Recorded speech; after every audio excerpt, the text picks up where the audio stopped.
Okay guys, FKM ADV 180. So na-test ride na natin ito. Sound check natin siya at papakita ko sa inyo yung mga specifications, features niya. Yan. Ganda na animation, no? Ganda ng TFT, ang laki.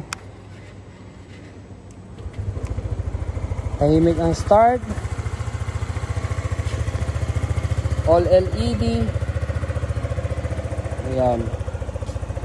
Turn na natin yung kanyang turning signals. Ayan. So, standard na may camera na ito, no? Ayan. Plus points talaga sa akin itong spoke frames niya, no? Good job, Fecon. Ayan. Thank you so much, Fecon Motorcycle Philippines.